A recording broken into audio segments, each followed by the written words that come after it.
read from what we heard about some of these guys and the operations. So, but yeah, I'm happy to be here. Thank you so much. My brother, Micheal Okoro. So your viewpoint on the pandemic so far, folks who have lost their life, and then, of course, what is Micheal Okoro into when he's not a professor at the university that you teach at? Okay, thank you for having me. First, I've been very sad over the last few months because quite a lot of people have just died, I would say unnecessarily.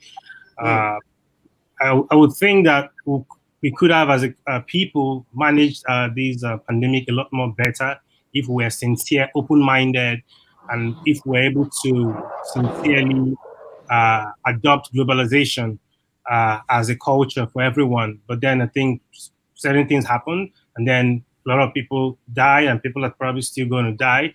It's quite sad, but then I keep praying for every nation, every person out there to be safe and to continue to hope for the best and to trust God that this is going to gradually, maybe not entirely go away, but we are going to have quicker response and vaccines to help us stay a lot more protected.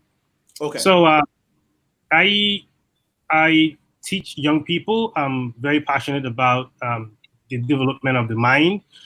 Just like Bibi said, it's just a new trend where everyone wants to leave their nations looking for an imaginary greener pasture out there. There is none basically out there. I just believe that my work on this side of eternity is to help every young person I come across to understand that your duty where you're planted is to build, develop, and to add as much value as you can within the time frame you have. So that's what I do within my spare time. Okay, thank you so much. Because of time, Collins, you may want to take your turn, and then we'll go to Dr. Tommy. Okay, thank you so much. I think from my own angle, first of what I do beyond being an essay to the Honorable Minister, I'm quite passionate about socioeconomic issues and people that are socioeconomically challenged. And Citizens of Better Africa is what we've been pushing for the last couple of years, which I know you're quite aware of that. And beyond that, I'm very passionate about the fashion industry. Beyond the work that I've done, at some point I also made a presentation in Chicago during the Small Business Expo in 2016, 2017. Of course, 2018, we also had some of those conversations. So essentially, what I do beyond of this is the passion that drives how can we promote African businesses, especially within the fashion space. I believe that our own clothing line, our prints are well accepted globally. So that's something that I know we can amplify a lot more. And I think that's what I've also tried to do from our own perspective. Okay. And two, coming down to COVID, for me, I would like to see from a very positive perspective. Truly, a lot of people that we have lost. I've lost people that are very close to me personally. The chairman of the business I worked before, moving to the ministry, passed away not too long. That was a very sad story for all of us because he was a mentor to me personally. But beyond that, it's good that we as a nation accept the realities post-COVID. And I say that because there are realities that are going to impact various sectors. So from both investment perspective and both sectorial. So from an entrepreneur perspective, what area should you be looking at post-COVID? And from an existing business perspective, what are those changes you need to make to your operations that will help you stay sustainable post-COVID? And from investment perspective, what asset classes should you be taking advantage of? Because the pandemic totally has impacted a lot of business in terms of numbers. So from equities position, most of the share prices have dropped significantly. So how are people taking advantage of these positions? And how are people taking advantage of these opportunities? So from Nigeria angle, for example, there are sectors that have benefited significantly from COVID, and there are sectors that have also been impacted negatively. Excellent. Okay, so great point. And I know there's a lot there which we want to come to, but we'll have Dr. Tommy take a turn. Briefly, what are you involved in if you are now doing your performing your regular duties, and then your quick take on the pandemic so far. Well, my regular duties, I'm a public health worker, so this pandemic affects me and a lot of my colleagues and the frontline workers that we've been dealing with epidemics and different pandemics over the years. In regards to this pandemic, I'm looking at the positive side of it. So first, more people know what public health is and the importance of public health, and valuing our public health systems. A lot of our well-to-do politicians, when they get sick, they go to the West instead of investing in our African public health systems. And then also, even out of this bad, there's a lot of innovations and good things coming out of Africa that the media is not covering. So for a good example is the lack of a lot of test kits in Africa. So Senegal designed their own, African scientists and public health epidemiologists and respiratory therapists, they designed their own test kits. They were affordable and they're less than $1. Also in Madagascar, they have 0 mortality rates. So the African scientists said, let us go back to our African history and start looking and testing different African herbs that are used to treat respiratory illnesses and malaria and certain illnesses. And they came together with their own herbs called the COVID organic tea. And other African countries have bought into it, and I think currently is going through NAFDAC screening for Nigeria. Okay, So we'll let you. I know it gets exciting because this is your line of work, and so there's a lot of information there. We would like to know more, but we'll come back to you so you can throw more light. Joy, can you hear us? If you don't mind stepping back a little bit from your camera. Hello? Yeah, if you can step back a little bit from your camera, that would great. Can you hear me? We can hear you, but we need you to step back a little bit. Okay. Okay. Can I go ahead? Yes, please. Okay. Okay. Thank you so much, Alinko. Like he has introduced me, I'm Joy Ogbonnaya. I'm an attorney in Nigeria, and I have a passion for young people, and which for over some years now, I have really invested my passion amongst them for like 14 years now. I run a project in Nigeria known as the Pleasant Gathering. The Pleasant Gathering is a non-governmental organization that has a faith-based approach in reaching out to the youth. We also have what is known as the Purple One. Okay, we are having difficulty hearing you, Joy. Can you hear me? It's very faint. Okay. Good. Can you hear me now? Yes. And okay, we can hear you. Yes. So should I go ahead? Yes, please. Okay. I said my passion has been on developing the young people on a project we call the Pleasant Gathering. Okay. And I said the Pleasant Gathering is a non-governmental organization incorporated with the Federal Corporate Commission of Federal. Corporate incorporated with the CAC, Corporate Affairs Commission of Nigeria, and also has the 501c3 status here in the US. Okay. And I said that in reaching out to the young people, our desire is to see them turn out to become the better leaders we are expecting in our nation. Okay. You can agree with me that there has been a whole lot of character deficiency in our country, in Nigeria. So the project we run, we reach out to the girls in the streets. We also run what is known as the Pleasant Gathering Reading Club in the secondary schools, reaching out to thousands of students every year with our mentorship program, which has to do with developing them and trying to remold the character flaws we are noticing everywhere. Okay, so I'm sure that yes, sorry. Because of time, so I want us to start with the meat of the discussion this evening. We'll give you time to expand on some of the great things that you're doing with the youth, and of course we have had the opportunity to touch on that. Now, somebody will ask, why should we even talk about Hush Puppi? Well, of course, the person himself is not necessarily, and his activity is not something worth talking about, like giving more audience, giving more publicity to.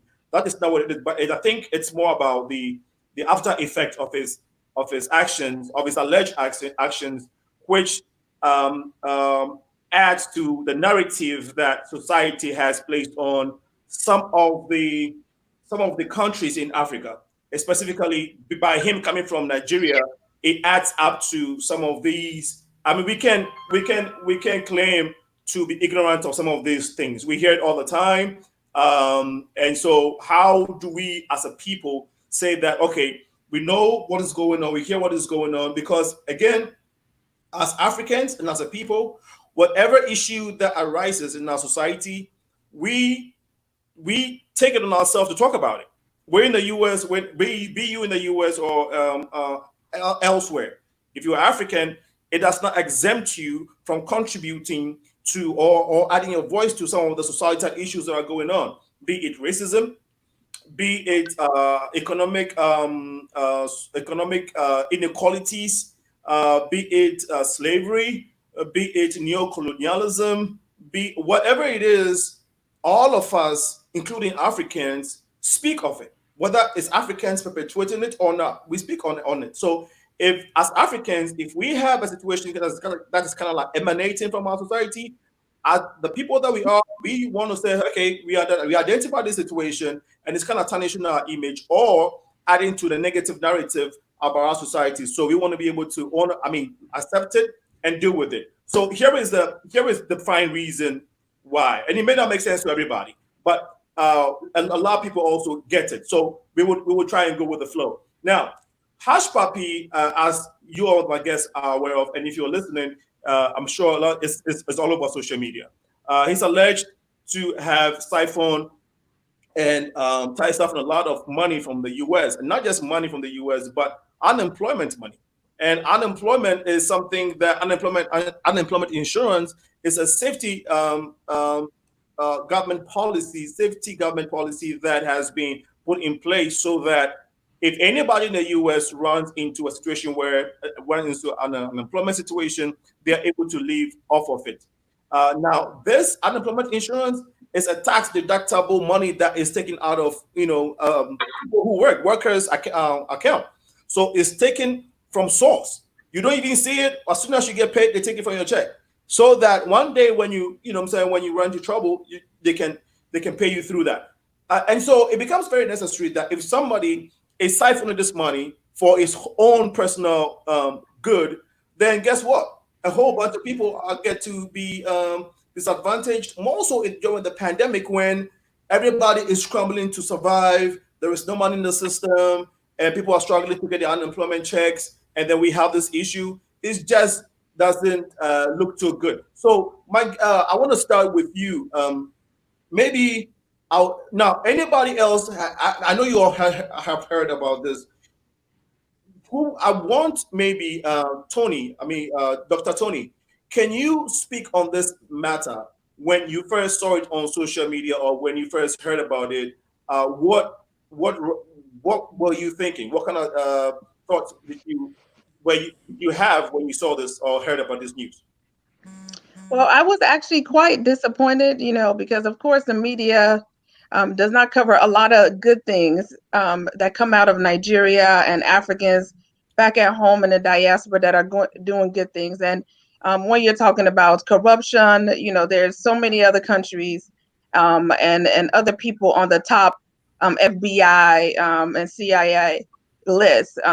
Unfortunately, Hush Puppi was in Dubai, and he was very flashy, on Instagram. So he didn't even. So first, I was shocked even by his name, because Hush Puppi, the slang, at least here, when we say hush, is somebody that's very silent and low key. Right. But he was very flashy on Instagram. So not only, you are doing very corrupt things, but then you're even flashy about it and not even having any remorse. I'm a single mom, and I was divorced, and, being a consultant and working in different countries. There was a time, that I was in between jobs and unemployed.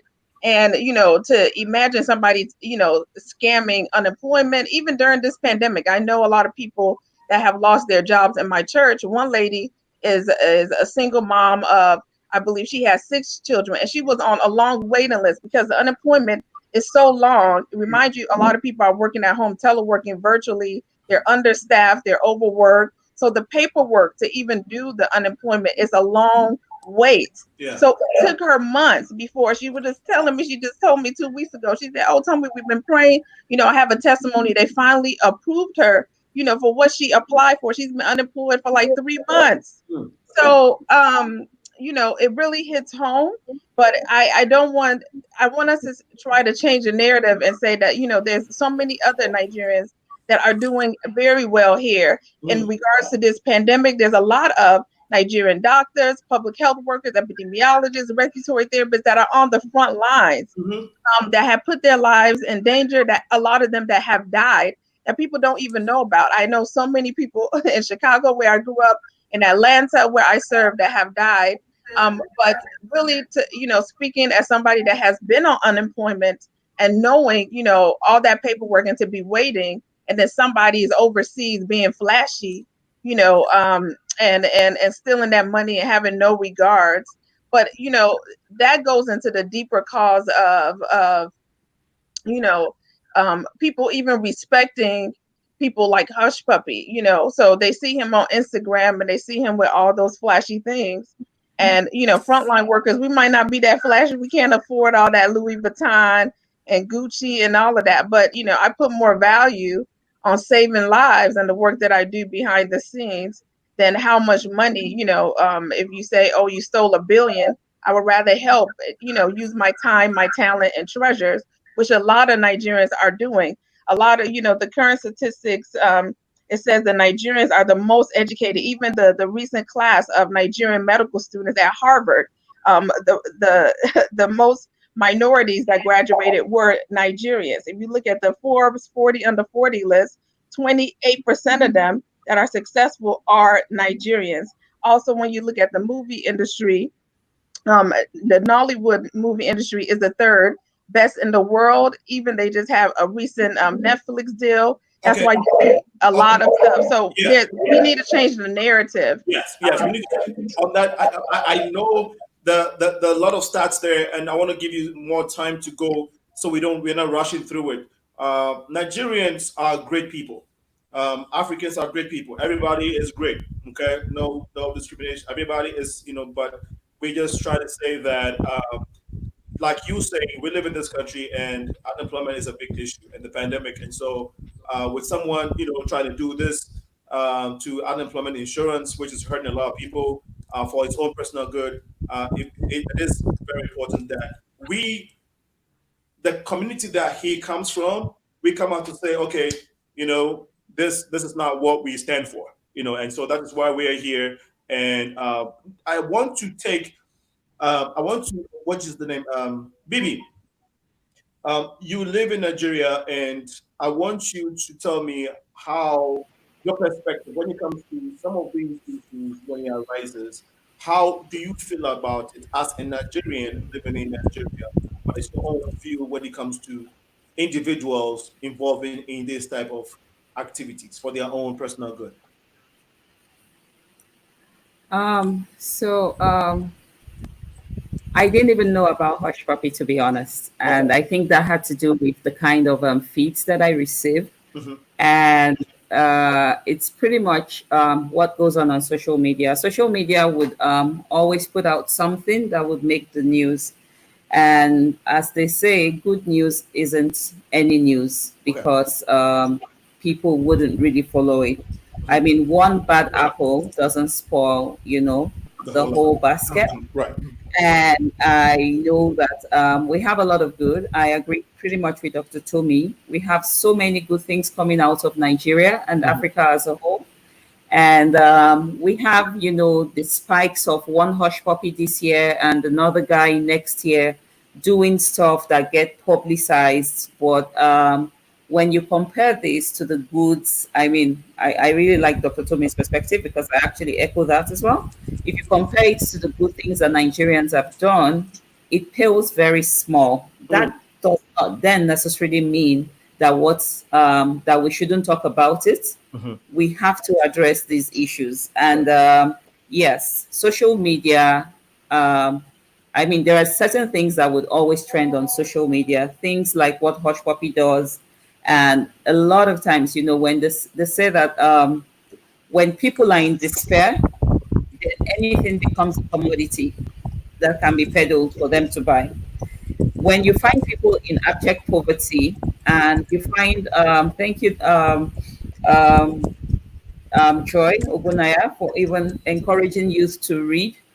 I'm going to tie this abject poverty and reading, in one sentence, and I'll make a good attempt at it. We do not read. The children of today are not reading. The children of today are, do not have tangible things to aspire to. And that is why we're producing the likes of Hush Puppi. In the days when we were growing up, we read books, and I mean, even there were good books to read. There were good aspirations. We wanted to be. Everybody had something or someone that they wanted to be.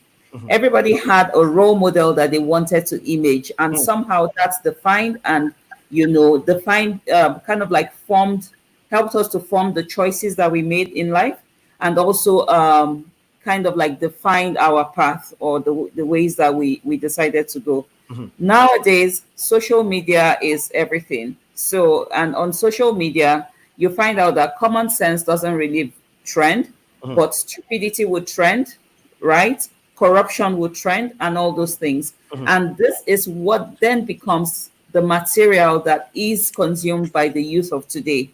And a lot of people would never put their shortcomings on social media.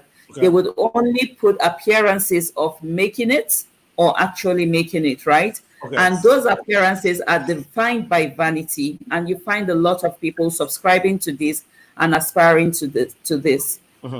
Someone on the news recently said that Dangote, Aliko Dangote, who's like the richest man in Africa. Yes. Right?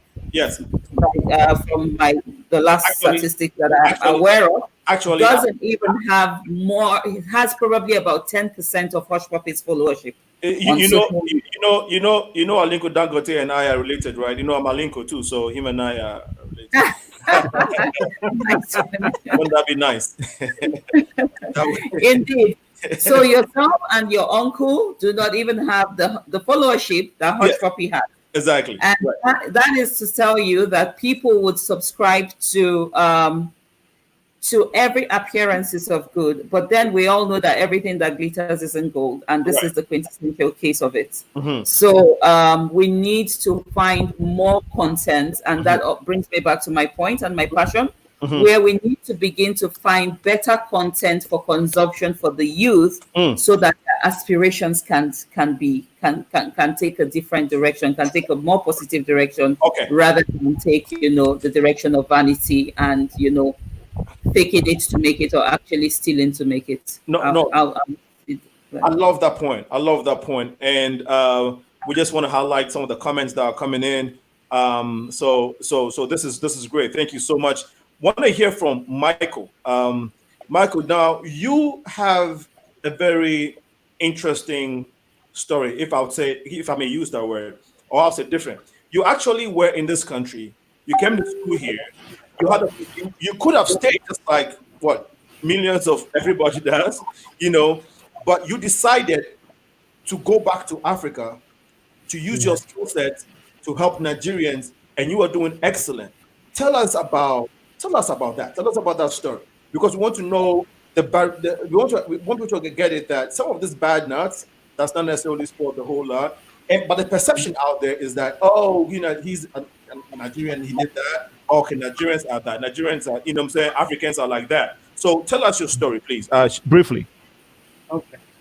So there's a lot of bad story out there that I wouldn't go into, but it began from when I was denied admission to the prominent Nigerian universities. Even though I was what you would call an AA student, I saw people who were of less quality going into schools, and then I was denied because I couldn't make some remuneration to some certain people at that time. And then I found this small private Catholic university in Enugu, the Godfrey Okoye University, that is run by the Catholic Diocese.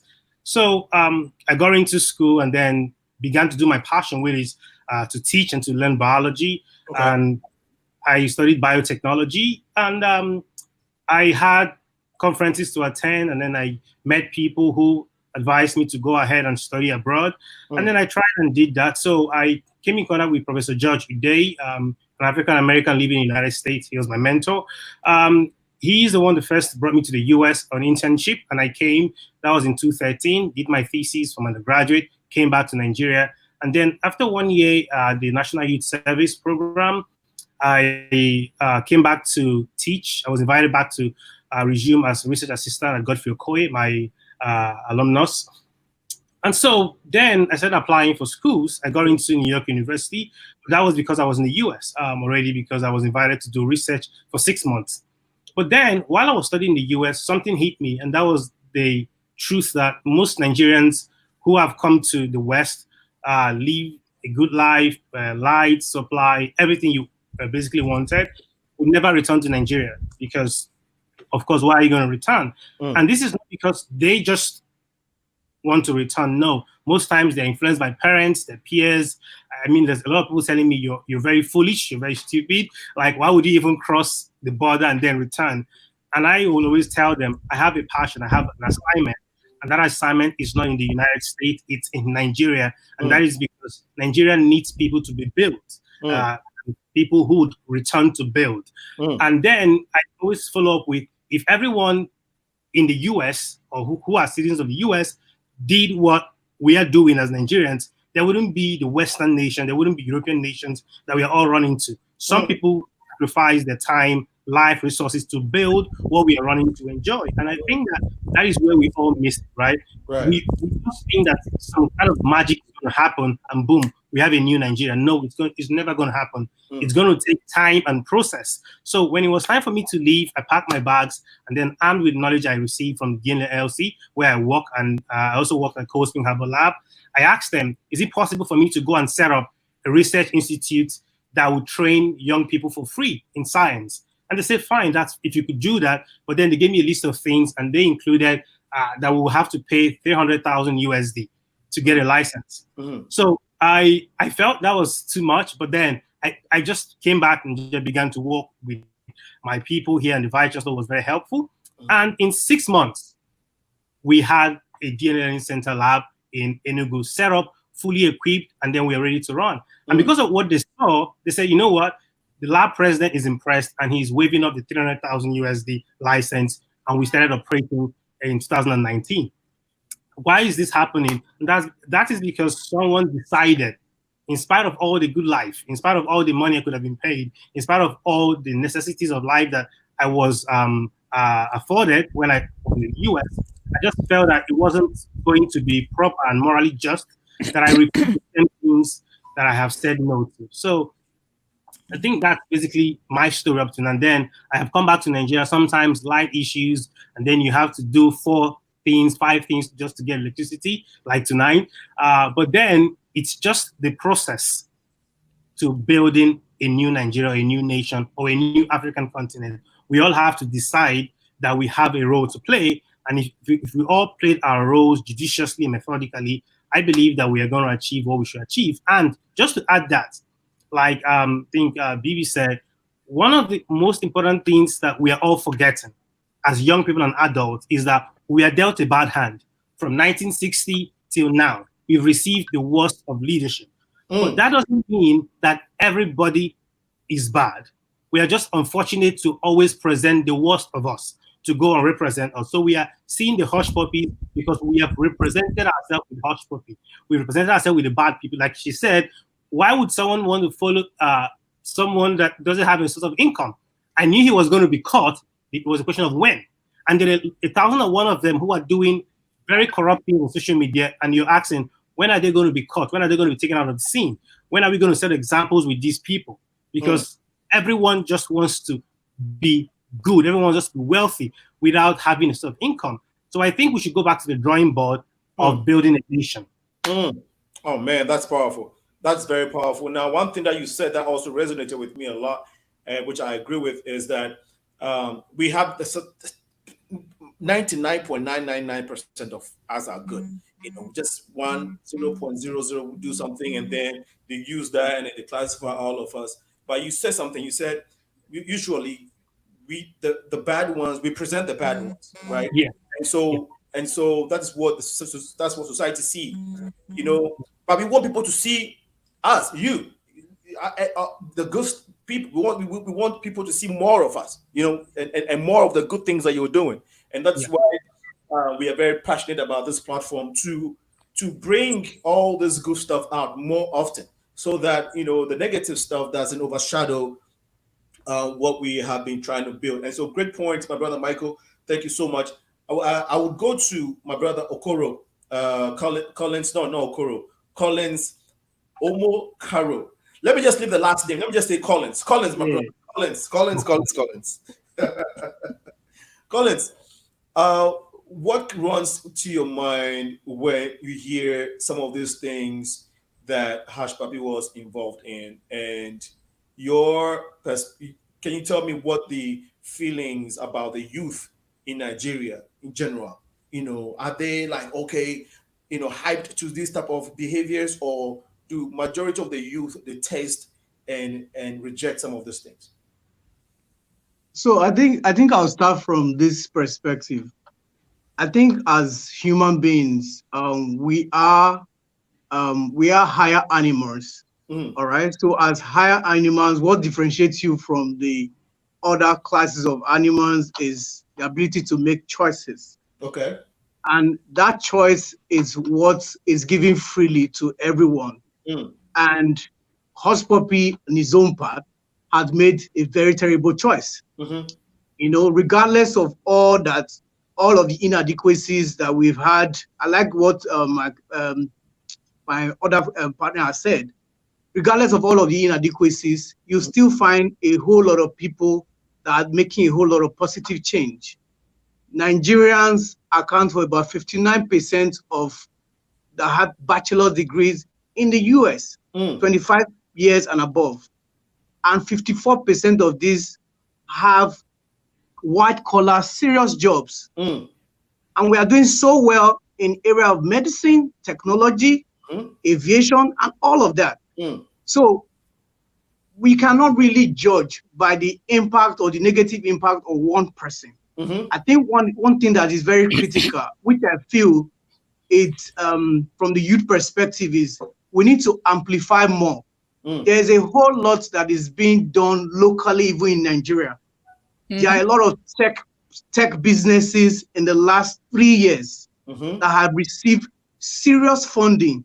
These are people that are literally just developing these solutions from their bedroom, from their living room, from a single laptop. That tells you the level of capacity and competence we have locally in Nigeria. Okay. So from the youth perspective, and that, at least from the youth perspective that are driven to make serious impact, a lot of funding are also required. So from that investment angle, it's a serious dent in our image. And when you look at funding requirement for any business, especially when you're looking for FX funding or looking for a diaspora investor, that's a major impact in that investment criteria because you are priced lower. And trust me, that is where the anger is from the Nigerian youth, a serious Nigerian youth that had made the positive choice to make that impact. And there's a lot from in that perspective. And that is where I feel is a damage that has been made. And I think we need to amplify more, like we all said. We need to amplify all that is being done. And I also feel like from the diaspora end, we have so many Nigerians that are doing so well externally. You cannot wait for the media. Media will always stress things that are negative, and that is news for them. So imagine, give a story to say a dog bites a man. It's not it's news, but if they say a man bites a dog, that's a significant news that's going to go viral. So it's the same thing that we are doing so well. Nigerians are breaking records in creating solutions globally. We need to amplify that. Even the same people, just the way we are using social media to proliferate negative news, we should also use that to proliferate the positive news that from our own decks, from our own system, from our own phones, we should post and share all of this positive information. That is where we need to start from, because we are not going to wait for the media to push all of those conversations for us. Yes, absolutely. Absolutely. That key word, post and share. The positive. Yes. And share, post and share. Now, whilst we are talking about posting and sharing, please post and share this feed, this show as you're watching. Okay, if you're watching on Facebook or YouTube, make sure you are sharing and sharing so we can project the good image of Africa, and in particular, per the purposes of this conversation, Nigeria.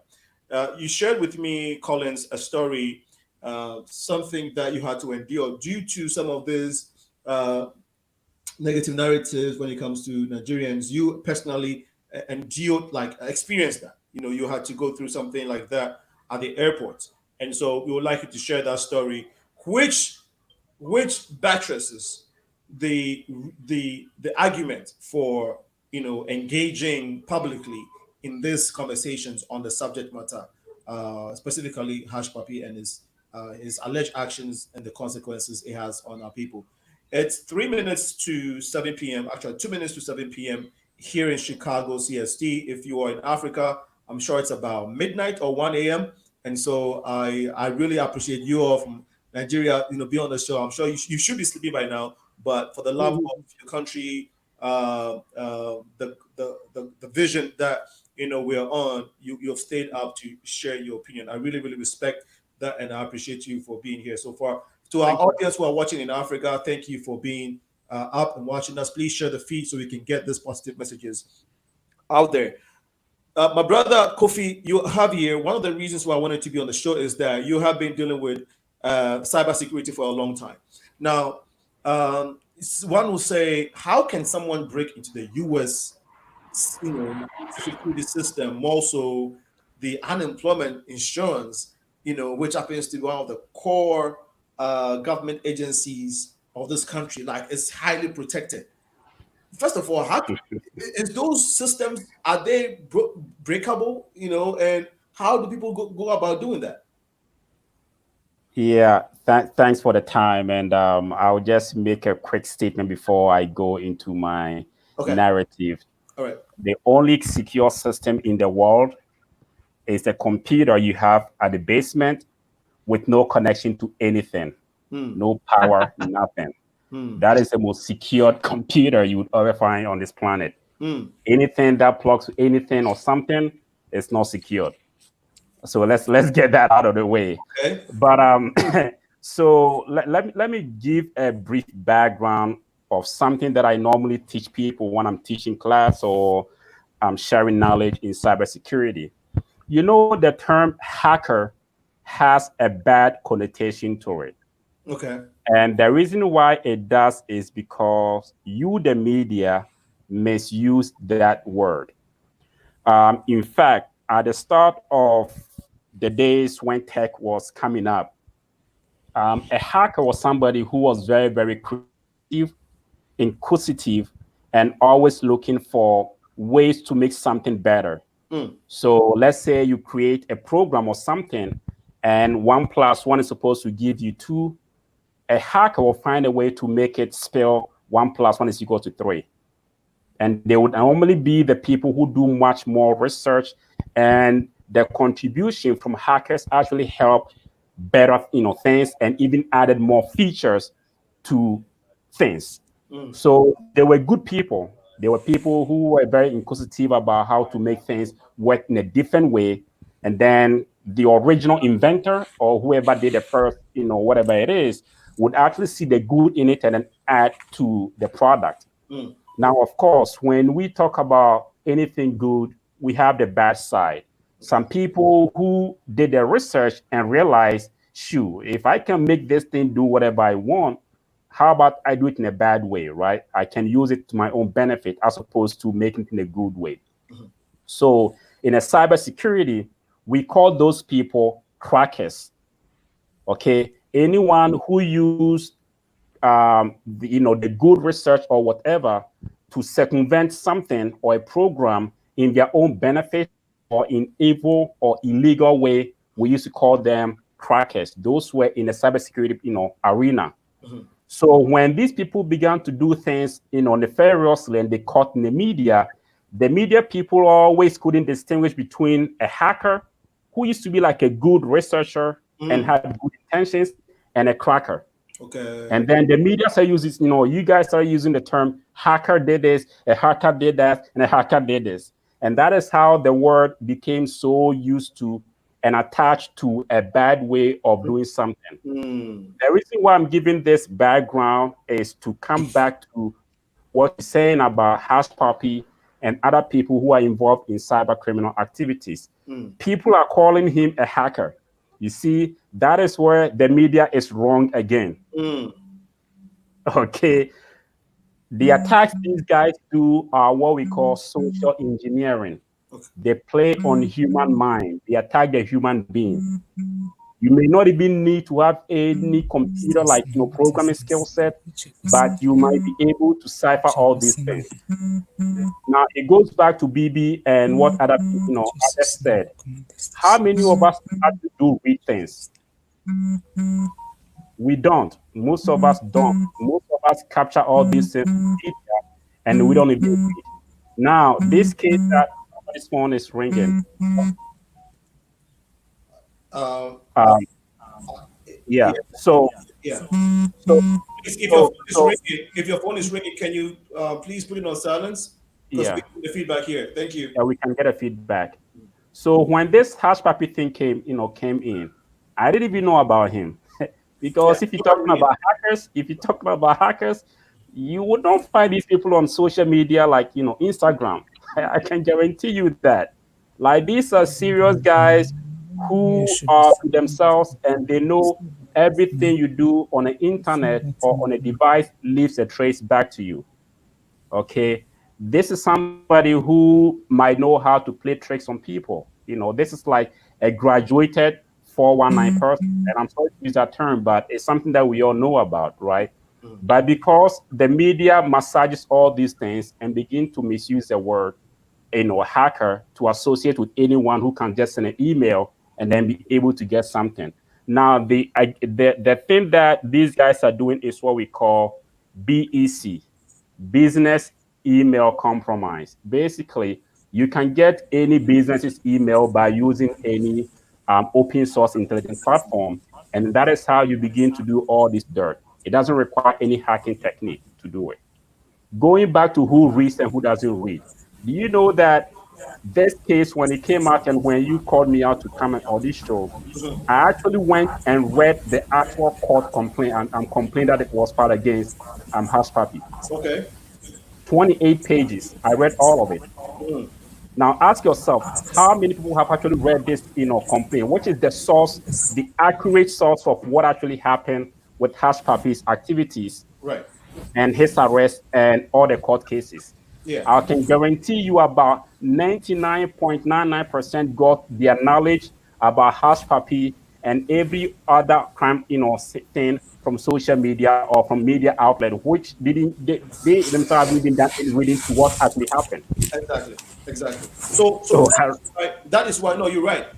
You see, just like people, like you buy a new phone, and sometimes they'll say yes, so you can update your phone. Yeah. People don't necessarily have time to read. More so, one criminal who has time to go look at all he did. So good thing that people like you and a whole bunch can go into the meat of it, and then you can come on a platform like this and give more detail and inform people so that people can be informed, because you and I know how busy this world has been. So, but it's not to say that we shouldn't encourage people to read. I just wanted to add this to the point you're making, but please go ahead and land so we can. Yeah, and that is why we are misinformed, right? Because we don't read, and when we read the wrong information, so we are miseducated, right? So going back to what you said, some are miseducated, but not everybody. So you might want to say, yeah. No, in fact, right to be honest, in our modern society, most of us are. I'm even including myself. I wouldn't even make it just some. Most of us are. Because of everything is not driven by digital world. Okay, And now, so let's go back to this, unemployment thing. If you read the complaint, Hush Puppi is not even mentioning that, their complaint doesn't even have anything linked from Hush Puppi to unemployment at all. Okay, so Hush Puppi's thing is basically his activities against other companies and individuals around the world. Now, if you want us to center on the unemployment thing, yes, there's still something going on, but it wasn't necessarily nothing that we can link to Hush Puppi, but it's still linked to Nigeria. So according to the news and according to everything in the cybersecurity arena, the unemployment attacks are coming from West Africa and specifically coming from Nigeria. Okay, now this doesn't require now that we have established that, okay, it is still in West Africa, it's still Nigeria. Now let's go into the details of whether it's a hack or it's just social engineering. It is not a hack. Okay, they are not hacking to any system. They are just using information that they had obtained about people, which is very easy to get. You can buy this information from dark web or whatever it is. In fact, there are so many WhatsApp and Telegram channels that actually sell this information and then show you step by step how to do these things. So they are not penetrating government agency systems to carry out these attacks. Okay. They are using information that the attackers have actually obtained from actual hacks and selling them or just dumping them somewhere else. In my line of work, I have access to most of this information.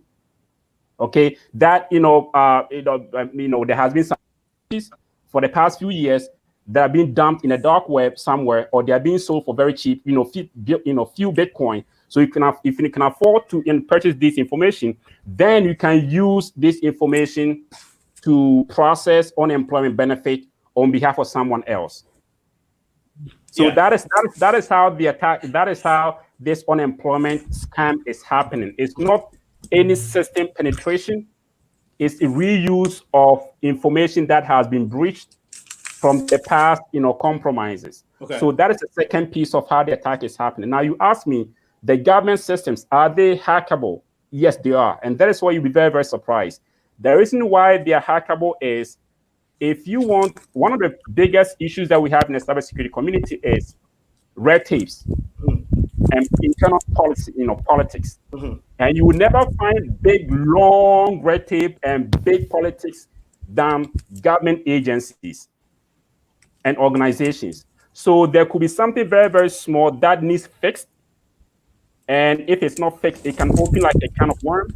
But because of long red tapes within the organization and deploy, politics and all those things, it would end up not being fixed. And that is why most government infrastructure are open wide to attacks. Okay.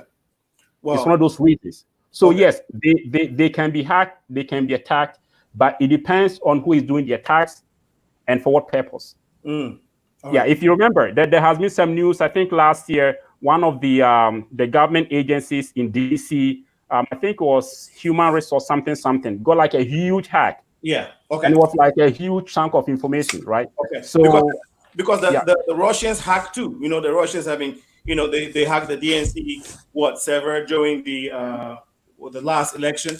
And so hackers have been doing this all, so we understand. And we understand that. Thanks for your explanation and throwing light on the details of how all this went down. So I guess and it's which is very, very good. It gives us insight as to how things work sometimes. But the focus, of course, for this show or for this conversation is not the details of the operations more so, but the effects, the ripple effects that these alleged actions have on our society and as a people, which goes to a point that somebody make in the comment, and I'd like you all to read it. But before I do that, does anybody wants to comment, or does anybody has a remark regarding what our brother just put out there? Okay, if nobody has a comment on that, we'll take just, it's 11 minutes past 7 p.m. You're still listening to the Progressive Mind Show. This is your host, Alinko. We shall take this short break. We shall be right back.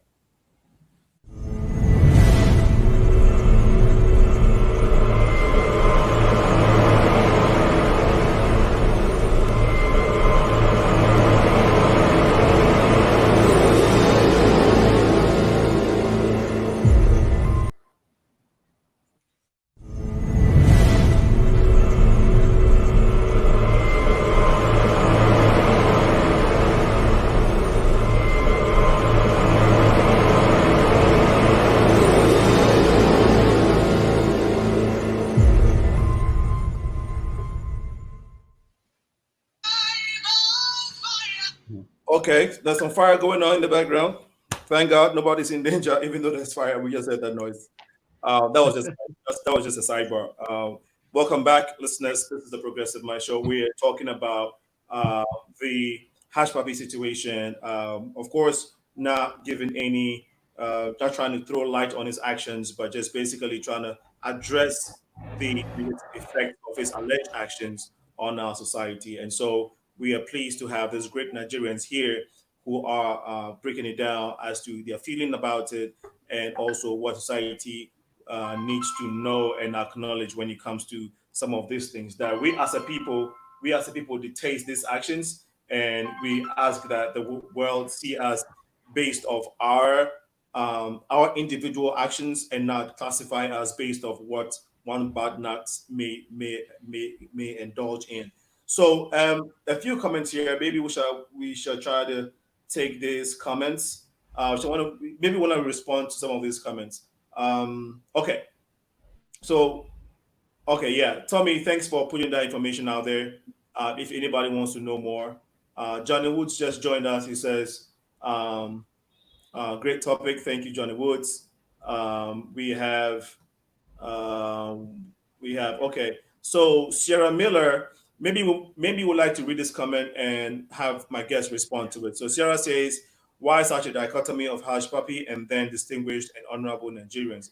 Isn't that part of the problem, feeding into ideas about what makes us worthy human beings in the eyes of whites, when the incident with Hush Puppi should be separate from other Nigerians anyway, not because of honorable distinguished distinctions, not because of honorable distinctions, but because we are all distinguished humans." Great point, Sarah Miller. Thank you so much for bringing that point out. If anybody wants to comment on this point, please let me know. Kay, we're just responding to a comment there. Priscilla EBD Thomas says that was very powerful. Thank you, Priscilla, for joining the show.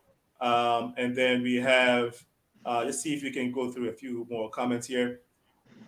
Royal Black Jesus says, "Good job, Alinko. We have to rewrite our story. Big up yourself. Thank you.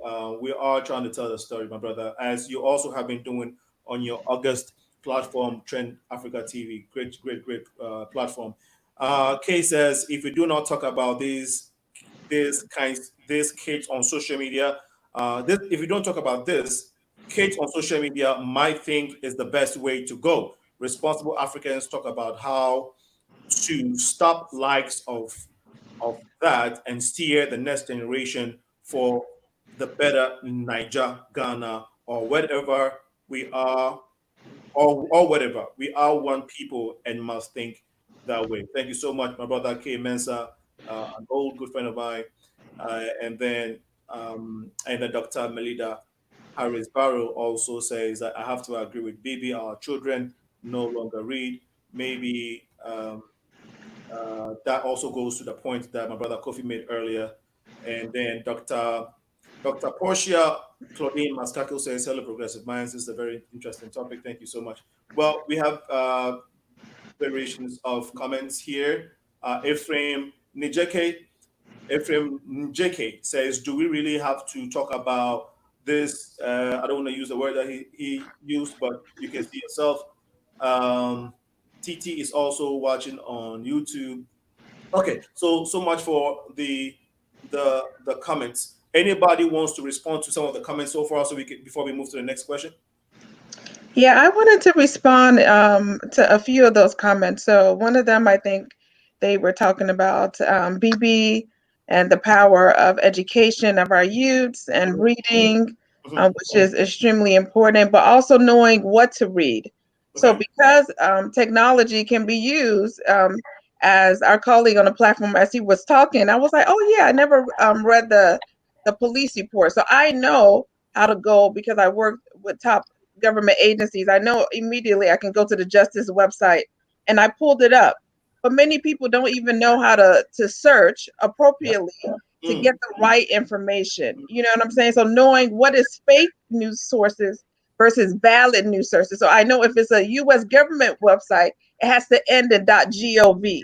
Like if it's a Nigerian government website, it usually ends in .gov. If it's a Ghanaian, so working with different diplomatic agencies and host governments across Africa and the Caribbean and here in the US, even knowing our audience should even have access to know what is the right site that I need to go to access the right information. So technology can be good if you know where, from your handset, from your phone, anywhere in the world.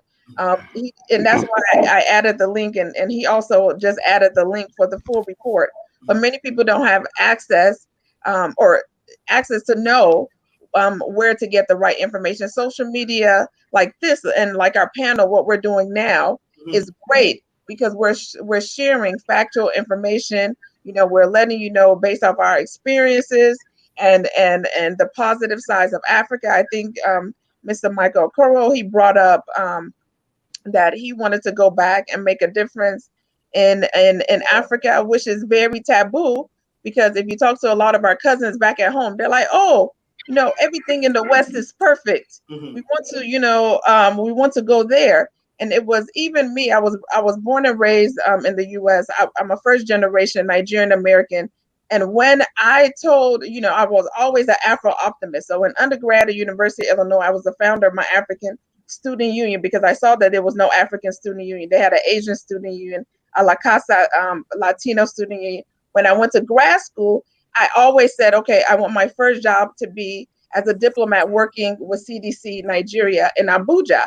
And people were shocked. They were like, CDC is in Atlanta. Why would you leave here, the comfort of America? And I said, yes. I said, because the people that can change and be a lifeline, there's a lot of us in the diaspora that have access to information and tools that can help our people back at home, but we don't unite. So my first post was working back at home with CDC Nigeria, and I got a lot of kickback from a lot of my Africans, you know, saying that, you know, why are you going home? And, you know, there's a lot of hardship there, and there's no constant electricity. But what are we going to do? Everybody can use, just like I said before, your time, your talent, your treasures. What are your unique gifts that you're going to contribute to society? As they say, little drops of water, you know, eventually will make a mighty ocean. And it takes a village, and a village of us are here in the diaspora that are doing a great thing. But there's a lot of people, like I know here, even in Chicago, they have the Nigerian American Nurses Association. And my aunt, I think she's the president, Auntie Titi, of the current chapter now. And I know they go home every year, you know, for medical missionaries. They take medical supplies. So even if you don't fully go back home and move back home, you can still, you know, go back once a year. You can still contribute. You can still use your knowledge, even through technology and social media, like using your platform now, Progressive Minds, to share information, to share knowledge, and equip people with knowledge and wisdom that they need, that will help them. So, you know, is going back to how can we use this negative and turn it to the positive? Because some media channels, you know, they're out. They will never report. Just like the guy said, you know, if you say a dog bit him, it's not a news. But if a guy bit a dog, not correct news. So they don't, you know, and that's just how the system is set up, unfortunately. But thank God, you know, your Progressive Mind show is a lifeline to bring the real facts and to bring the positive light of what we're doing here in the diaspora, and then what we're doing back at home. That's beautiful. So that's how we change the narrative. That's powerful. I wanted to give you time. I wanted to let you go into some of the statistics so we can get to some specifics here. But I think we still have some time to do that. Anybody else wanted to respond to any comment or the comment that we've had on the feed or any of the guest submissions? Yes, Alinko, can I come in here, please? Yes, please, Vivi. Okay, yes. I'm just going to respond to 3 comments. And one is from K Mensa. The other one is from Sierra. Okay. And I have a third one from Ephraim and PK, who said, do we really have to talk about this guy? Okay. And my answer, first of all, is to Ephraim. Yes, we have to talk about him. We have to talk about these things because they are important things to talk about. If we keep allowing the narrative to be defined by the likes of Hush Puppi, we will never get our voices out there. The more we continue to do things like this, and kudos to you, Alinko, the more we continue to have people like you, air shows like this, and we begin to articulate a different narrative, that is going to be the story, that is going to be the history, that is going to be the future that other young people would kind of like gravitate towards. So yes, we have to talk about it. In talking about it, we're not promoting him in any way. We're trying to say that he is kind of like negligible when it comes to the statistics, and we still have 99.999% of Nigerians that are doing good out there. For example, we have the Oshodi boys that put out a video imitating is it Chris Hemsworth, and they have over 11 million views. That actually trumps the views that Hush Puppi ever got, right? But like Collins said, good news or the normal isn't just news, because it is the normal. It's only the abnormal that gets reported. So we are also responsible to start to put out abnormal progresses out there. There's kudos to a lot of Nigerians that are doing so great. There's lots of statistics to show. But like, how we learned when we were back in the nursery or primary school days, show and tell, you can't just stop at doing good. You actually have to get on the podium and you have to say, this is how well we have done. You have to put it out there, because we're now in a world where it is the wars, of who gets to put content out there more and who gets to put content out there, that is attractive enough. So we need to make, kids that are pushed towards sciences, technology, engineering, and mathematics, which is STEM. We need to put things like that and make it look cool. We need to develop content where it's okay to be cool, just doing math. It's okay to be cool shooting, being a photographer. It's okay to be cool doing all the positive things in our everyday and our ordinary. It doesn't have to be, and this is the only way that we can drown the bad news. Also, we have a Zulu word that says Ubuntu. I am because of who we are. It is actually an African philosophy, but you find out that the Chinese are the ones that practice this the most. Yes, it is Hush Puppi, but if we do not come together collectively as people doing good and people, that are being progressive, then our story will never mesh, and we will never be able to form, that quantum to be able to actually change what people see. So when you see the Chinese, you have the Chinese colonies, mostly in America, you see them. You have, like, if you're in Texas, you will go to Bel Air and the whole of an avenue is, a collection of Chinese people doing business together. You don't know what their shortcomings are. You only see them as one. You see them in their strength, right? They employ each other. They come together. Like you said, Dr. Tomi, you had the Chinese Nurses Association or the Asian Nurses Association. That is what they do. One of the things we lack as Africans is that cohesion. We don't come together. Rather, we compete. We want to show that Ghanaians are better than Nigerians, or Nigerians are better than Ghanaians.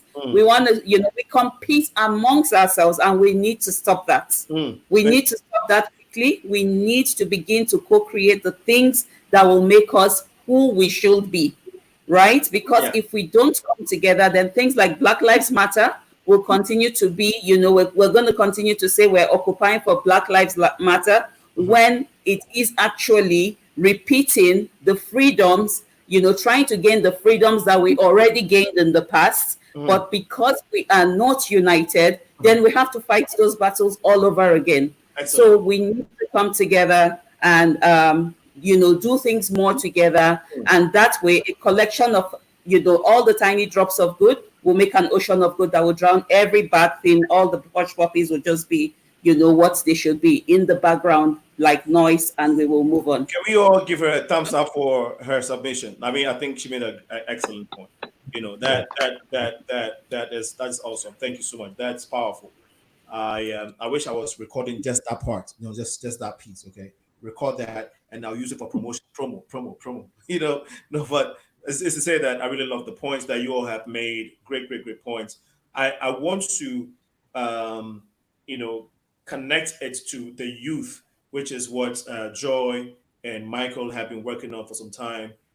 Before that, can we maybe this is sensitive, but maybe we have to address it. My brother Collins, if you can share your story briefly, before you do that, can we respond? I don't know, but do we have a negative narrative when it comes to Africans and Nigerians?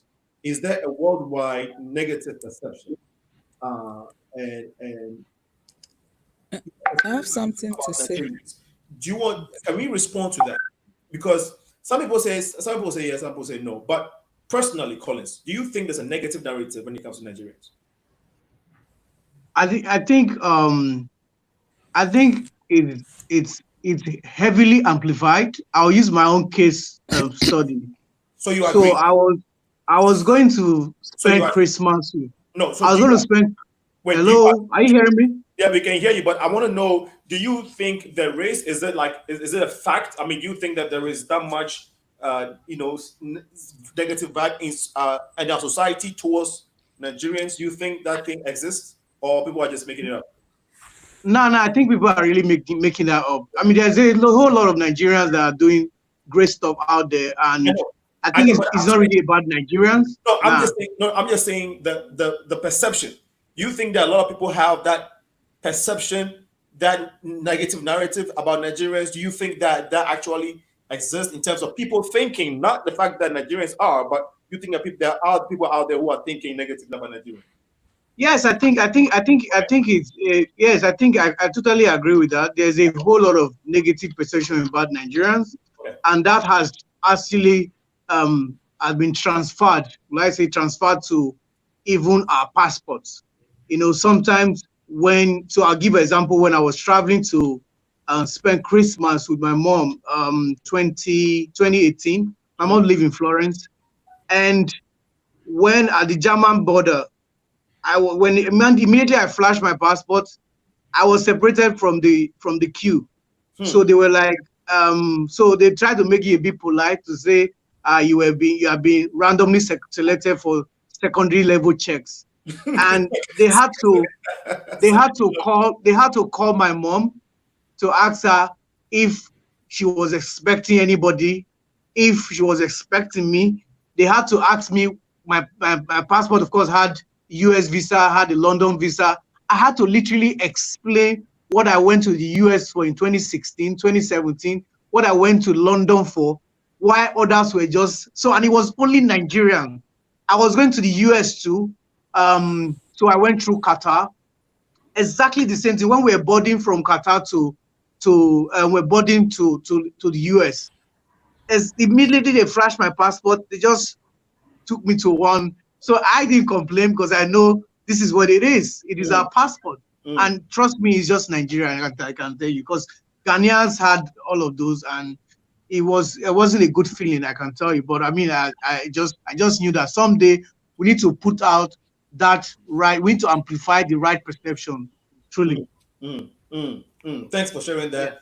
Thanks for sharing that story. And I mean, one can just put yourself in his shoes. Having to be isolated to go through. I mean, for what?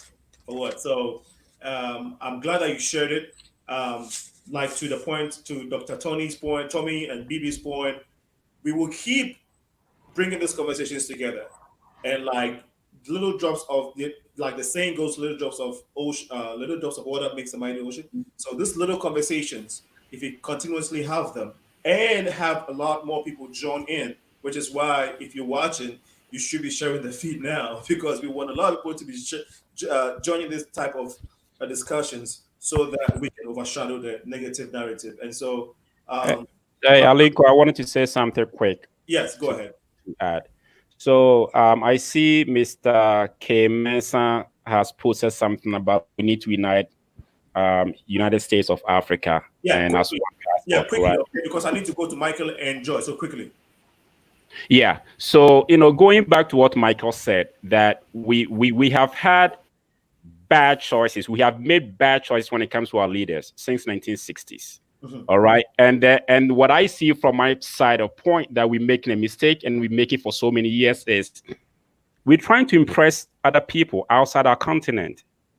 It's like we always feel good when the UN says something about Africa. The UN says something about Ghana. Like, yeah, the fastest growing country in Africa is Ghana or it's Nigeria. And we all begin to applaud. When the US says something about Nigeria, positive, then we begin to applaud. When the UK says something, it's like we are always trying to impress people but ourselves. And I think that is one of the biggest mistakes we're making. Is one, we're making bad choices as ourselves. We get the wrong people out there to represent us. And there are hush puppies who are wearing ties and suits back home that we actually did give them those jobs. Okay, so we will scream and scream about unity. We all know it, but we have to look into impressing ourselves. That means we need to make right choices. Okay. For people who are going to lead us, as opposed to trying to always impress outsiders, make us look like, yes, we are 99% good Nigerians, 99% good Ghanaians, only 1% is bad, that kind of thing. For me, you ask me, I don't care who is thinking about us. We need to start thinking about ourselves as to how much can a Nigerian impress a Nigerian, do something to impress us, as opposed to always trying to get looking for the thumbs up from the big guys. Okay. And I think that's one of the biggest routes we're taking sometimes. No, thank you for that point. And I think that it's not only how the world or anybody else sees us, it's also us doing self-check, right? We're just doing self-check. We're just saying, hey, because even in your own home, right? In our own homes, if it's you and your siblings and your mother and your parents, if daddy is not doing the right thing, then you got to talk about it among your peers, man, daddy, man, that's so if there's something wrong with the family, you want to talk about it. If there's good stuff about it too, you want to talk about that good stuff too. So I think that's what it is. It is. Yes, we're not. I don't think we're necessarily worried about how people see us as Africans. That's my opinion. I think it's just self-development, right? We are progressing. We want to progress. We want to be better. And so, how do you do that? You do self-evaluation. You look at the wrongs. You look at the good. And then you move forward. So this what you just great point though, my brother Kofi. Great point. I want to connect it to Joy, and I think we're losing Michael. But Joy, briefly. So in all this, you hear echoes of the youth, because they are behind us, or they are basically here. They're going to be the future leaders. How do we prepare them to embrace or to be ready for today's world? Today and tomorrow is looking more complicated. If we didn't know what yesterday, today we understand it even more. We understand that the world is going in a direction where it's going to be very, very complicated and challenging. How are we preparing the youth? And Joy has been doing a lot of work in this area, him and Michael. Joy, can you tell us to detail? I'll give you 3 minutes if you can tell us to detail what you've been doing with your Pleasant Youth Gathering and how you're preparing the youth to stay away from the hush puppies of the world. Okay, thank you very much. Yes. Thank you very much, Alinko. Can you hear me? Yes, we can, loud and clear. Okay, beautiful. Thank you so much. I just want to drop a word Joy, to all the discussions that have been going on before I wrap it up with what I do. Before Romans 5:20 says, Joy, where sin abound, Joy, grace abound much more. Okay, so no matter whatever they are saying about Nigeria and about whatever is happening now, grace abound. That is to say, where evil abound, grace is multiplied. Okay. So in Nigeria, we have a multiplication of good things and of good people, even in the midst of the evils. Yes. All the criminal activities that are going on. Okay. I just want to drop that in the midst of all this, the grace of God is still abounding in Nigeria. Mm-hmm. And, wherever you have the 12, you will always have a Judas. So even in the good and perfect nations, we'll also have the Judas there. It's compulsory. Okay. So now, can I go into what I do before In that, Pleasant Gathering, before we that. run what is known as the Pleasant Garden Reading Club. I have talked about that. Because we cannot talk about having a better society without a better generation. So before we talk about a better society, there must be a better next generation we are preparing. And in Pleasant Garden, we prepare them through proper reorientation. Okay. And we move around over 50 secondary schools in Enugu, Southeast Nigeria, where I live, trying to, with myself and my team. Micheal is one of my mentees. So we move around these schools as volunteers to try to correct the errors that have been made. I'm sure that when we raise them from, from their level, their teenage age, stage of their life, we'll be able to reduce all these hush puppies type of people and replace them with a responsible generation. We can actually replace the hush puppies generation with a responsible generation. A responsible generation, I mean a generation of people who are full of integrity. A generation of people who have a good ethical standard of their own. So we also, move around at night. We move around from 12 midnight, sometimes to 2 a.m. We look for the prostitutes in the streets. We try to reach out to them because I usually say, and I have said that on this platform before, the greatest antidote for change is the power of the gospel.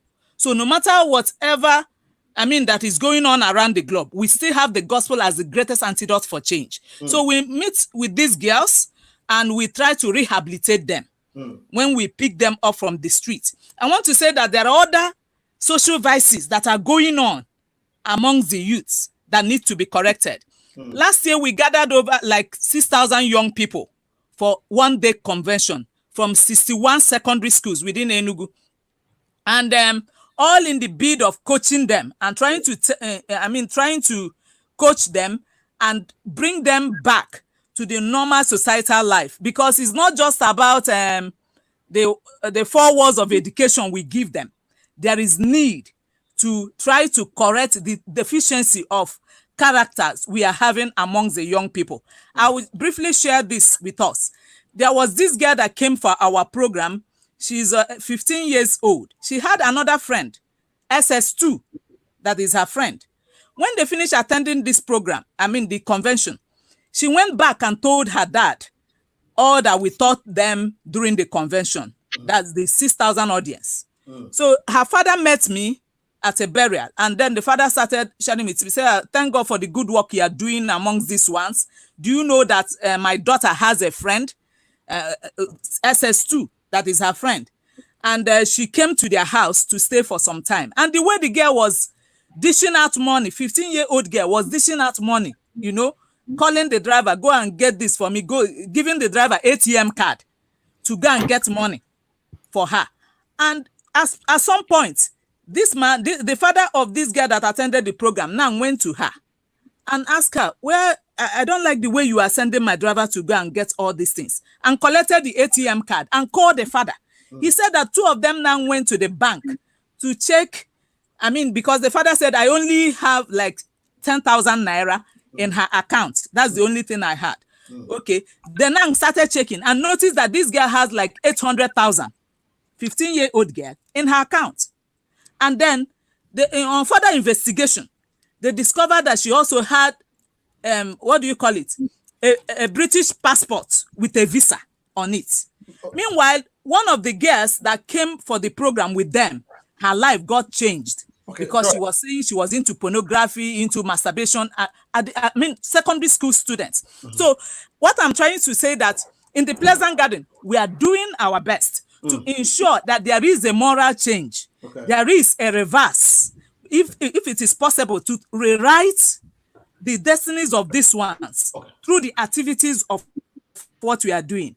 And you know that this is not a one-man job. This is what everyone must come together, because if we raise them today, we are sure of securing a better Nigeria tomorrow. In reaching out and building, what you could call a nation building. You cannot talk about nation building, which is actually what we are talking about now. We cannot talk about nation building without building the young ones, without building the next generation. Okay. So this is actually what we are doing. And I've been saying it, I said it here before, there has been no funding to this.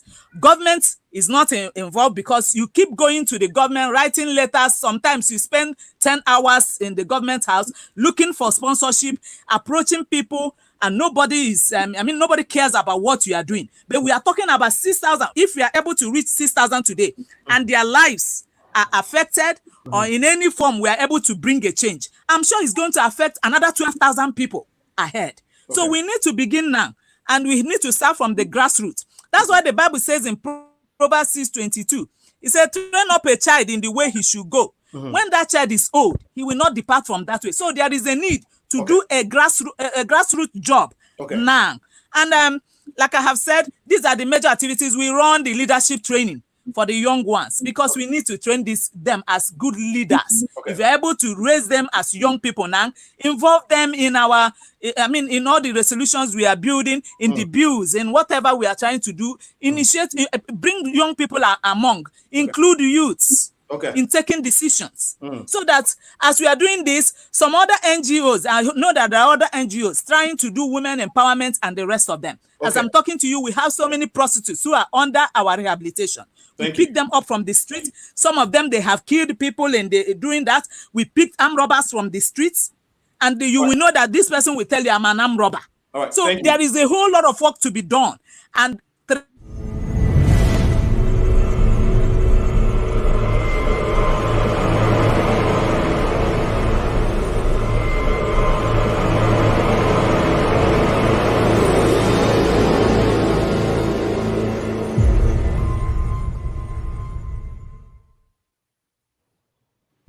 we're back, and you're listening to the Progressive Mind Show.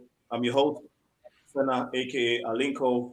We have been talking about Hush Puppi, his alleged case which is connected to the unemployment insurance in the USA, and it's of course its effects. We have great Nigerians, folks from Africa, and they're all Nigerians who happily accepted when I invited them to come and talk about some of these things that we find in our society that we personally disagree with, and which is why you hear a lot of passion from from the discussions that is going on. Before we went on that short break, it was Attorney Joy Ogbonnaya, who is extremely passionate about her youth. This woman is running a great organization in Enugu, Nigeria, Pleasant Gathering, bringing over 6,000 youth in one gathering, and she feeds them. She provides all the resources for them, and as an attorney, you can tell where all her resources is going. So she needs help. So if you're listening, and if my cousin and brother Alinko Dangote is listening, hopefully, please please go to the help of Joy Ogbonnaya. She needs a lot of your resources. Okay, so thank you, Alinko. You're welcome. You're welcome. It's 7:45 p.m. CST. We're here in Chicago. Please, if you want to advertise or share information regarding your business, your institution, feel free to. You're welcome to advertise with the Progressive Minds. Okay, you can send us your information to, or if you want to know more details, send us a request, or if your request or proposal to info.progressiveminds@gmail.com. info.progressiveminds@gmail.com. We are working on getting the phone line connected so that you can call into the show, and all those things need resources. Our website is going through a little bit of rehabilitation. All our social media platforms is being worked on. So we want to move on, from where we started off. So feel free to send us resources as well. And again, Alinko Dangote, if you're there, if you're listening to me, you know what to do. Reach out to me. Let's make things happen. All right. I'm claiming the guy. I'm claiming the guy as my cousin. So you guys should, whether you like it or not.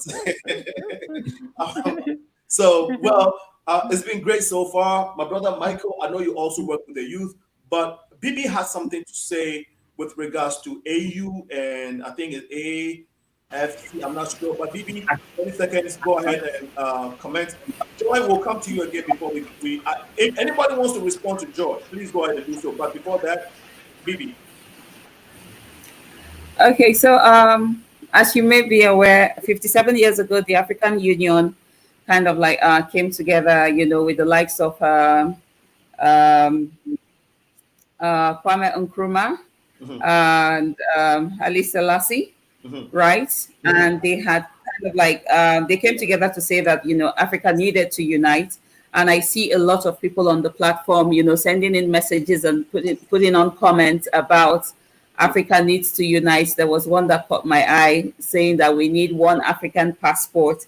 And I just want to say that one of the things to know, and if you don't, maybe to start to track that from now, is that we have the Africa Continental Free Trade Agreement that has been signed by 54 out of the 56 African countries. It was supposed to take effect and from the 1st of July, but due to the COVID pandemic, it's now been delayed by another 6 months, and it's going to take effect from the 1st of January 2021. What this means is that there's going to be a free movement of goods and services across Africa. And we are hoping that by January 2021, the last two countries would have also signed into this agreement as well as ratified it. Okay. And so what is going to then happen is that, similar to EU, we're going to be seeing a whole lot more collaborations amongst the African states. We're going to start to build value chains together and everything. Okay. So that is coming, and it's actually good to see that people are clamoring for that. And I just wanted to kind of like address that to say that, yes, indeed, Africa is coming. And tomorrow we may not be called the Nigerians or Senegalese or like that. We are going to be Africans, and that is who we should strive to be, one Africa. Wow, that's a big prophecy coming from Bibi. Do we all accept that prophecy? Yeah. I guess you guys can give me offerings. Well, Michael, we have a lot Yeah. of comments. We have a lot of comments that I want you all to respond to Okay. quickly. But because you're running out of time, you are a youth and you went back to Nigeria after studying here with all the opportunities. You decided to go back to Nigeria where things were tough for you. But this is your decision. Having been working with the youth and you being one yourself, how does the youth see all these activities by people like Hush Puppi? Do you think that they as majority aspire to be like him and his actions, or they detest that? What is the viewpoint from the youth in Nigeria? If you can comment on that.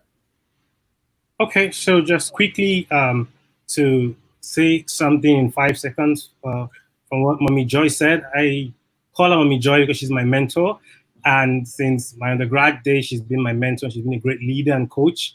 I think the work she does is basically the foundation for some of the things that my generation is trying to adopt. There's a whole lot of facade about nation building, but most people don't understand how much work it takes to build just one person. And then you're talking about 200 million people. Now we're going to have about 50 more million people in 10 years. How do we begin to prepare for the next generation? Because we already have a debt of character, moral decadence that is following us at our stage now.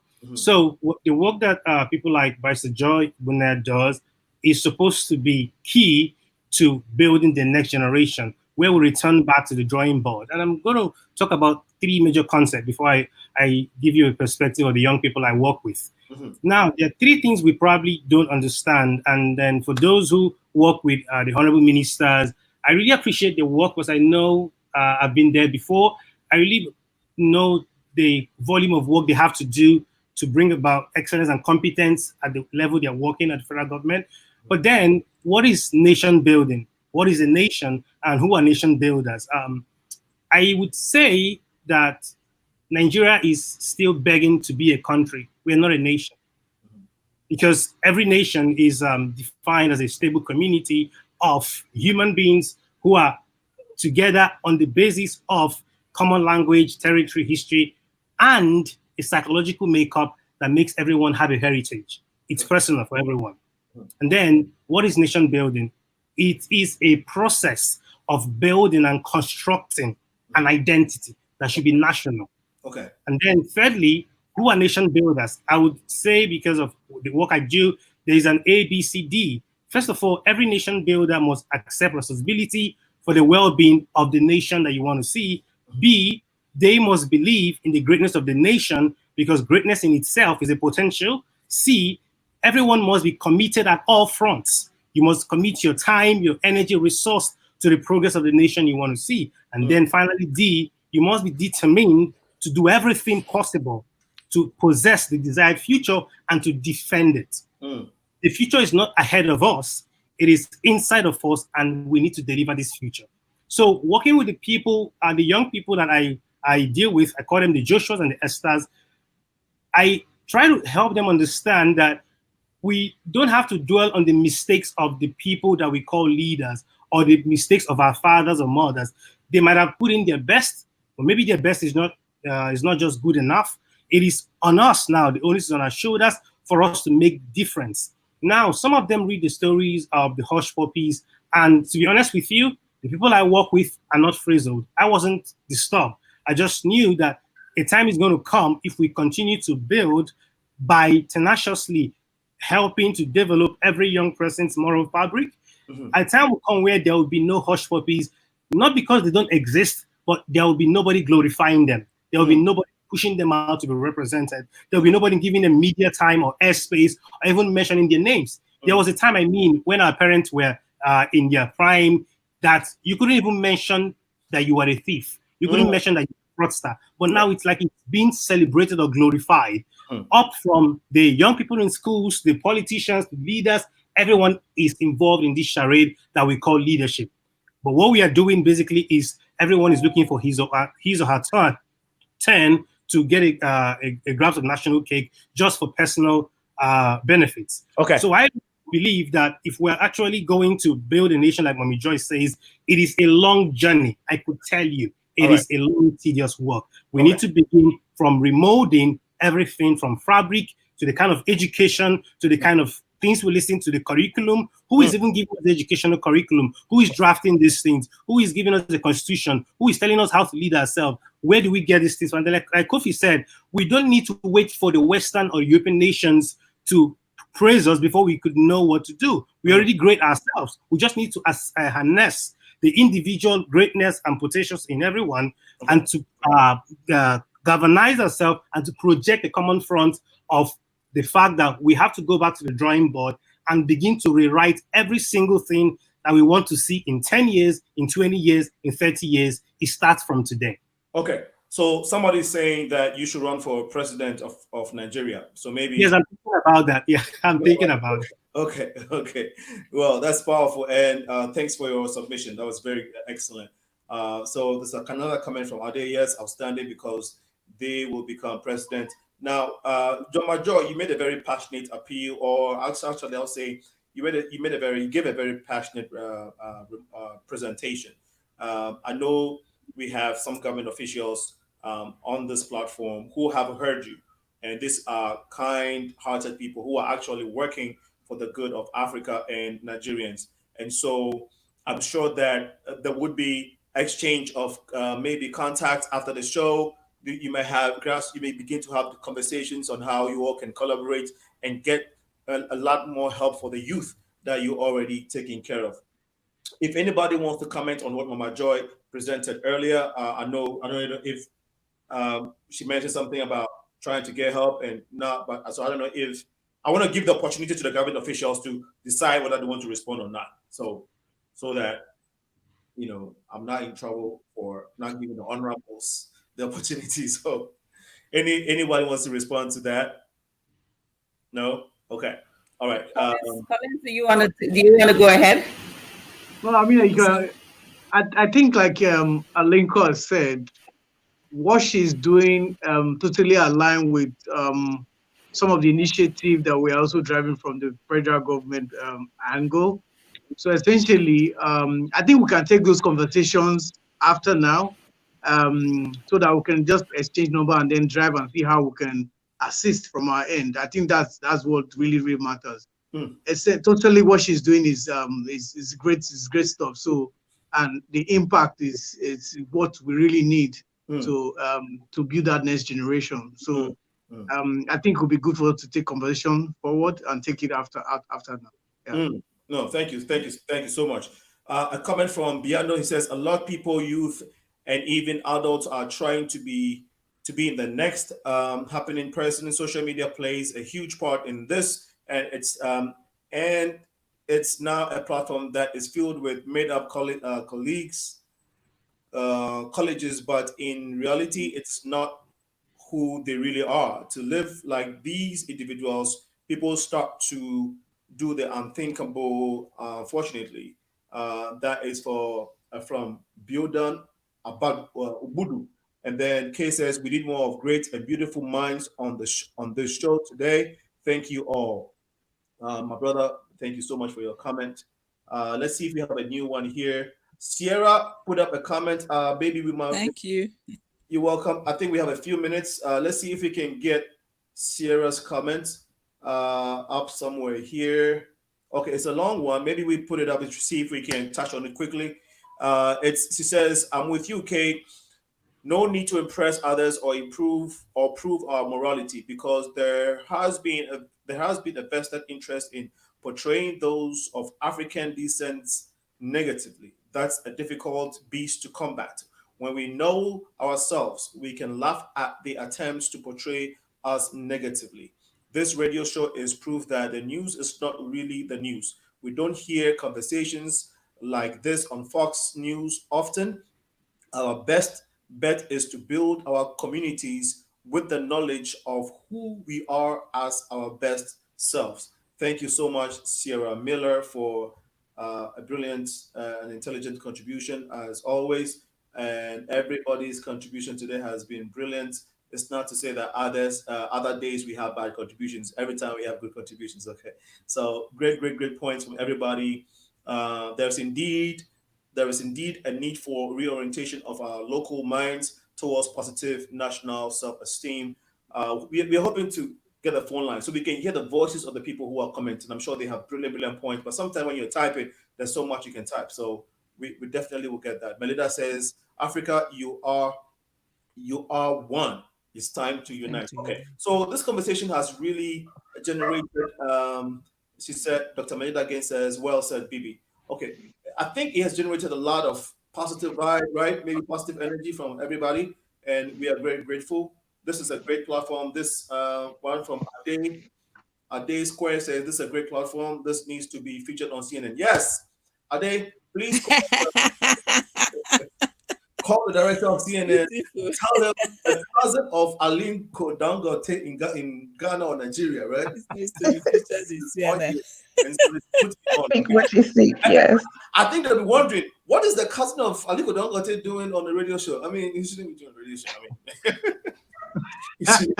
He should be in Nigeria. Yeah, he should be in Nigeria. You know, if you are truly his cousin, but I'm his cousin.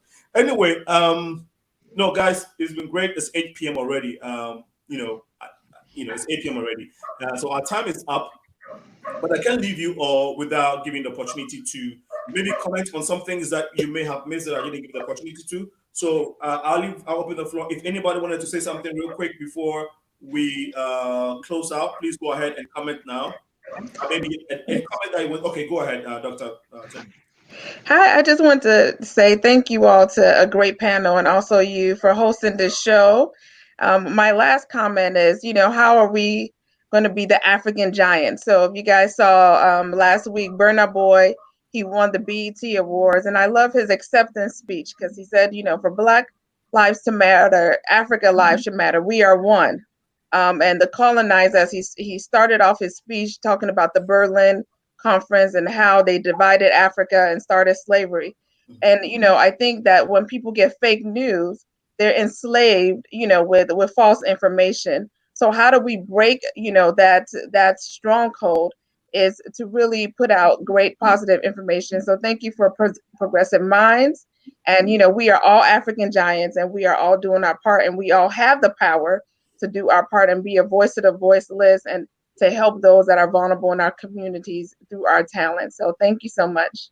Thank you. There was a question that was sent to me backdoor. Yes, I'll come to you. Before I give you the last words, there was a question that was sent to me backdoor in saying that should all these great Nigerians out there literally be ambassadors of Nigeria? Like, should you be probably out there, promoting Nigeria in the So so I think every time that we go out, so I've held a diplomatic passport. So when you're a diplomat, and I'm holding a U.S. government diplomatic passport, I'm representing my nation. But even if you don't have a diplomatic passport, just like he said, he was holding his Nigerian ECOWAS passport. I'm also a dual citizen. So, and how the negative connotation comes, and he goes to certain countries and they pull him aside.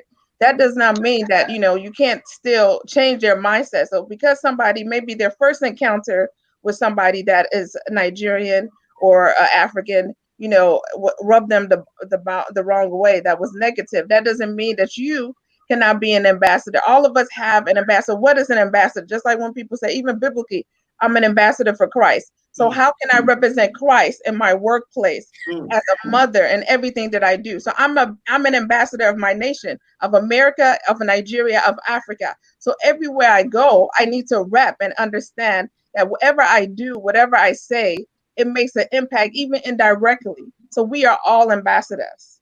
Okay, that's great.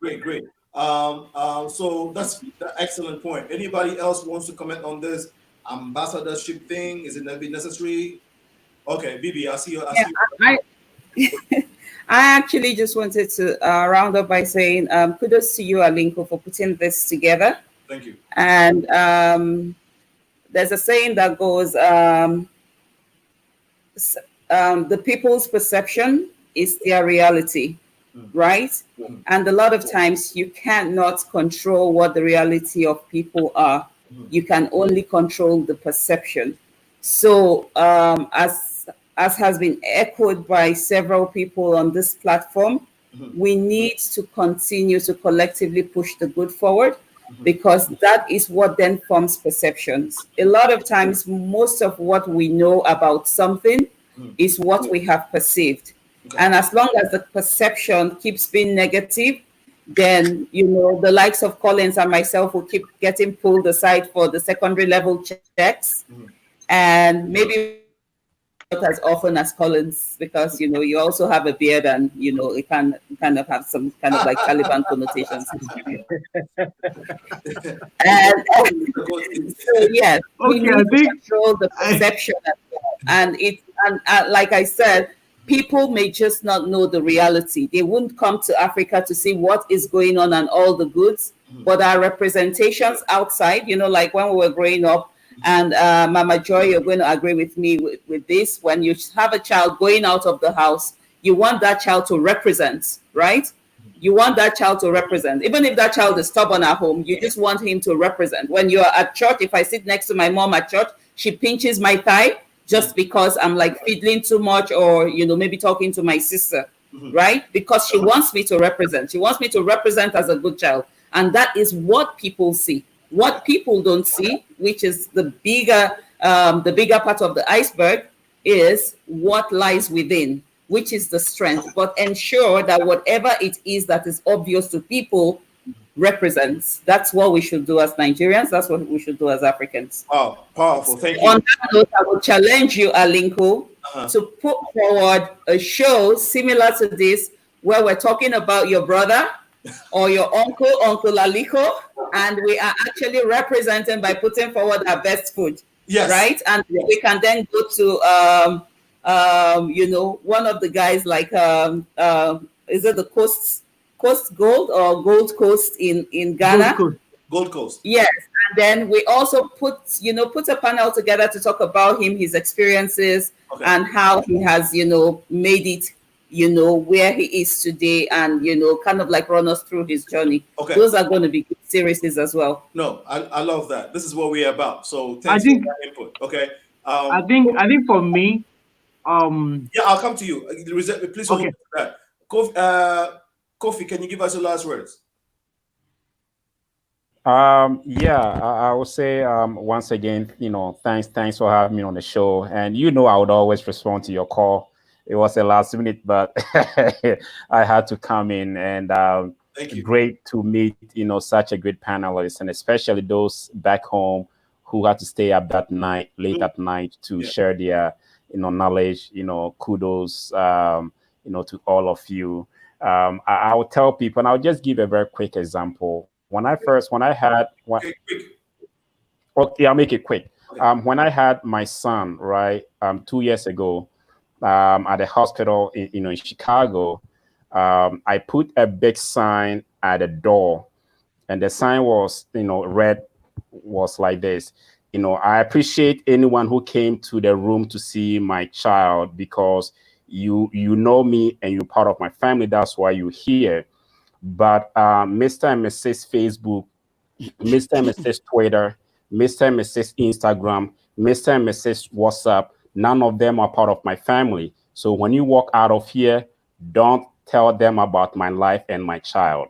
What I'm trying to say is, when a doctor walked in, he saw that post, he was so amazed at it, and he was cracking up. He was like, man, this is the best message he has ever seen, like at the hospital. Because of my job, I understand things you see on the media, anything digital is not what it seems. So please don't run your life based on what you see on digital, anything online. And that is a piece of advice to anyone who listens. And I always give this advice to anyone who listens to any show that I go on to talk about cybersecurity, or when I'm teaching people. People don't give a crap about you when you post things on Instagram or whatever. Okay. You need to learn to live your own life, and don't use it based on what you post or what you see on social media. Thank you so much. Well, let's give what's the name, my brother, Michael, your last words, please. Okay, so I work at the DNA Learning Center, and that is because I want to go back to the basics of growing the next generation of scientists. And this starts with pipetting. This starts with learning how to hold equipment. This starts from integrating them back to understanding what it looks like to be a scientist. You don't have to be afraid of maths, of statistics. You don't have to be afraid of some of the big things that we make it to be relevant in the university. So at the primary school, secondary school level, we're going back to begin from there, because that is where the problem starts from. So that is what I do. But then my last words are, I just want to plead with the government officials to say, when you draw out policies and then you measure your KPIs, can we begin to draw out policies that will measure the intangibles that we need to build a nation? Kindness, innovation, quality of knowledge, character, vision, innovation.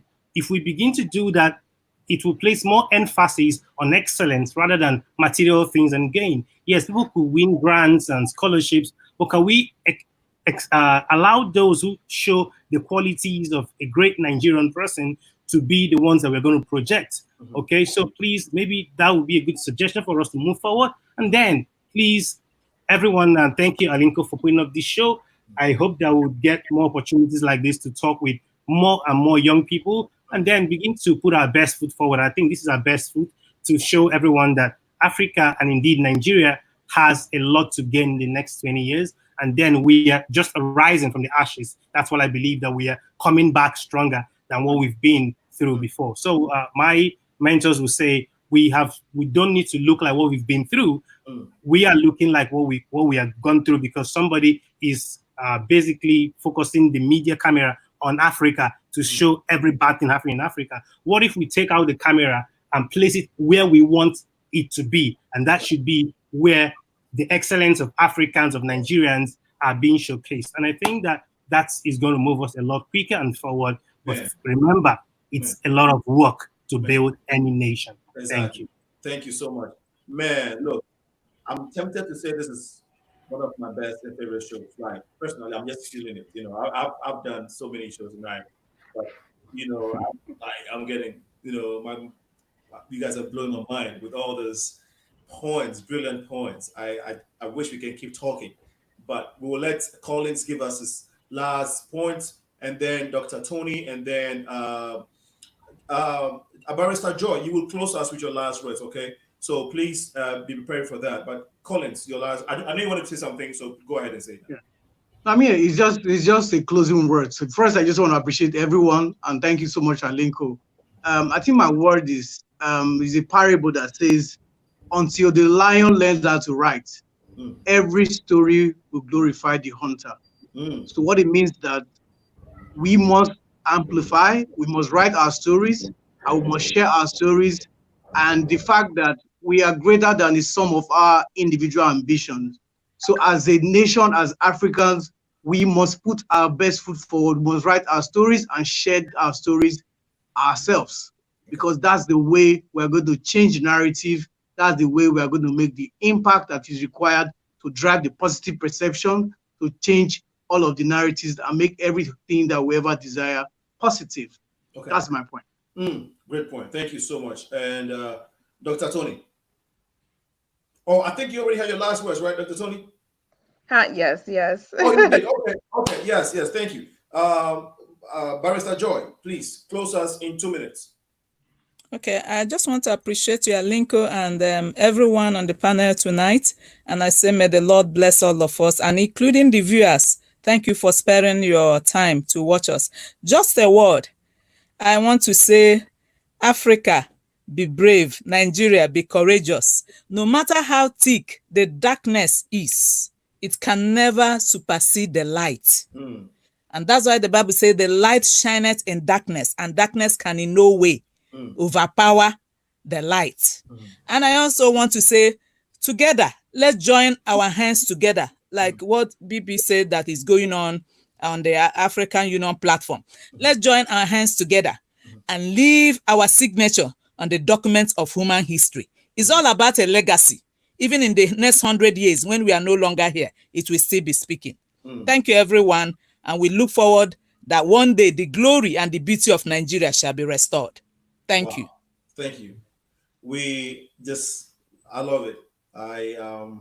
I'm blessed to have all of you respond to this call to represent not just yourselves, your community, your organizations, your societies in the most excellent way. I couldn't personally have asked for more, and I'm sure my audience too. I'm sure. I mean, we can read from the comments.